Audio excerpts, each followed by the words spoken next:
Brazil আর Argentina খেলা খেলতেছে, তার জন্য জীবন দিতেছে।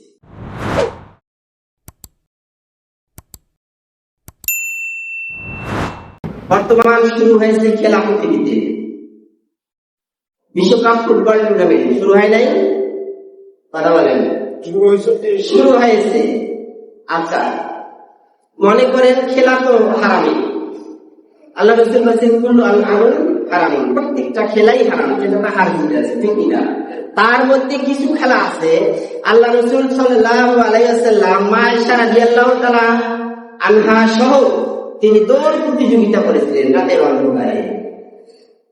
একবার আল্লাহ রাসূল প্রথম দিকে ফার্স্ট হয়েছিল তার মন জয় করাবার জন্য, তারপর দ্বিতীয়বার বলতেছেন আয়েশা রাদিয়াল্লাহু তাআলা আনহা বলতেছেন তুমি দৌড় প্রতিযোগিতায় ফার্স্ট হয়েছো, এবার দেখি কে প্রতিযোগিতায় ফার্স্ট হয় দেখি।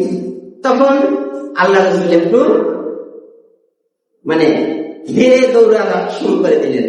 তখন আয়েশা রাদিয়াল্লাহু তাআলা আনহা তিনি প্রথম হয়ে গেলেন। সুবহানাল্লাহ বলবেন না?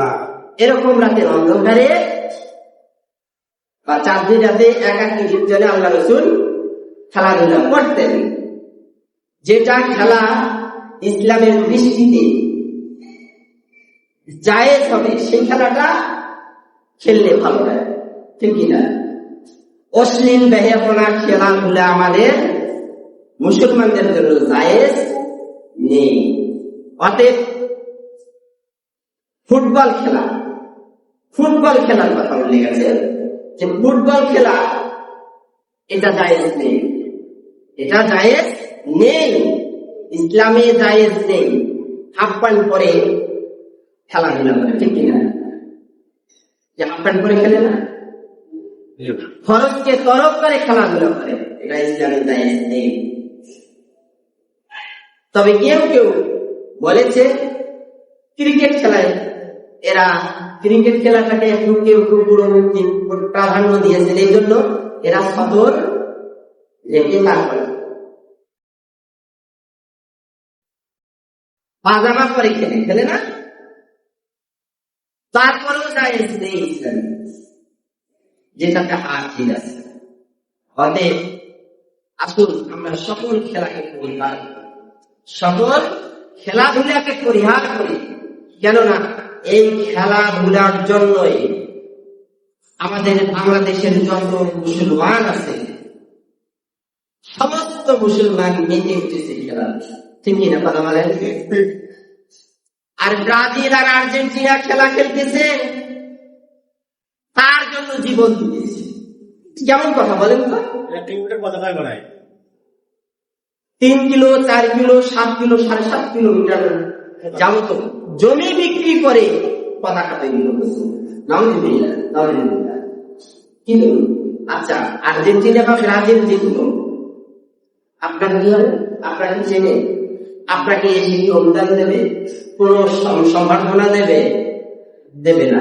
আপনাদের তো চেনেই না, আপনি কেন তাদেরকে নিয়ে এরকম করতেছেন? আপনার অর্থ লস করতেছেন, সময় লস করতেছেন, আপনি পাপের কাজের দিকে রাখতে পারছেন, ঠিক কিনা? সাবধান, এগুলার থেকে আমরা দূরে থাকি। কেননা বিধর্মী যারা ইহুদি এবং খ্রিস্টানরা মুসলমানের একমাত্র দুশমন, ঠিক কিনা? কথা বলেন। ইহুদি এবং খ্রিস্টানেরা মুসলমানদের কথা শুনলে তার গায়ে আগুন জ্বলে ওঠে, কথা বলেন, ঠিক কিনা?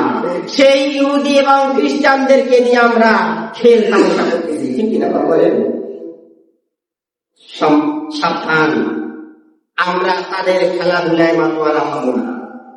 আল্লাহ পাক রব্বুল আলামিন সূরা আল ইমরানের 28 নং আয়াতের 7 করেছেন। আল্লাহ পাক রব্বুল আলামিন বলেন লা ইয়াত্তাকিদুল মুমিনুনাল কাফিরিনা আউলিয়া মিন দুনিল মুমিনিন। আল্লাহ পাক রব্বুল আলামিন বলেন লা ইয়াত্তাকিদু, তোমরা গ্রহণ করিও না মুমিনুনাল কাফিরিনা, তোমরা যারা মুমিন আছো তোমরা গ্রহণ করিও না কাফিরিনা, কাফেরদের সাথে আউলিয়া, বন্ধুত্ব গ্রহণ করো না। কেন তোমরা তাদের সাপোর্ট করো? কেন তাদের সাথে চলাফেরা করো, তাদের নিয়ে এত কেন মাতওয়ারা হয়ে গেছো? কি হয়েছে তোমার? এই গাফলাতি ঘুম তোমাদের কখন ভাঙবে? হযরত আলী রাদিয়াল্লাহু তাআলা আনহু তার কবিতার মধ্যে লিখেছিল, আরবি কবিতার মধ্যে লিখেছিলেন। হযরত আলী রাদিয়াল্লাহু তাআলা আনহু তার আরবি কবিতার মধ্যে লিখেছে, তোমাদের গাফলাতি ঘুম কখন ভাঙবে? এই যে গাফলাতি ঘুমের মধ্যে নিমজ্জিত আছো, ডুবে আছো, এই গাফলাতি ঘুমটা কখন ভাঙবে? আল্লাহ জবাব দিয়েছেন, হাত্তা জুরতুমুল মাকাবির, যতক্ষণ সে কবরে উপনীত হবে না, কবরে যাবে না, ততক্ষণ পর্যন্ত এই ঘুম ভাঙবে না। ঠিক কিনা বলো? যখন মানুষ কবরে যাবে তখন তার ঘুমটা ভেঙে যাবে। সে জান্নাতি হলেও সব সময় তারা আনন্দ উপভোগ করতেই থাকবে। ঠিক কিনা? আর যারা জাহান্নামী হবে, জাহান্নামের শাস্তি তাদেরকে পাইতেই হবে। ঠিক কিনা? আচ্ছা, যখন উদাহরণ দিয়ে বলা যায়, যখন ছেলেমেয়েরা খেলা খেলে তখন তারা ঘুম যায়? কথা বলে, তারা ঘুম যায় নাকি? ঘুম যায় না। কেন যায় না? তারা আনন্দ উপভোগ করে, তাদের ঘুম কখনো সেখানে আসতে পারে না। ঠিক যারা জান্নাতি হবে, তারা জান্নাতের নাজ নিয়ামত সুখ আরাম আয়েশে মাতোয়ারা হয়ে থাকে। সুবহানাল্লাহ। আর যারা জাহান্নামে যাবে, জাহান্নামে যারা আগুনের পূর্বে শাস্তি দিবে, একজনটাকে কোষে বাঁধবে। কোষে বাঁধার যখন কোষে যখন বাঁধবে, বাঁধার পর তখন প্রহার করবে, তখন তাকে ঘুম ধরবে নাকি? কথা বলেন, ধরবে ঘুম? কেন ধরবে না? তারে তো প্রহার করতেছে, তার কখনোই ঘুম আসতে পারে না। এই জন্য হযরত আলী বলেছেন, কখন তোমাদের ঘুম ভাঙবে? আল্লাহ জবাব দিয়েছেন, যখন সে কবরে যাবে তখন তার ঘুমটা ভেঙে যাবে, আর কখনো ঘুম আসবে না। অতএব সাবধান। আমরা ফিরে আসি যে আল্লাহ পাক রব্বুল আলামিন আমাদেরকে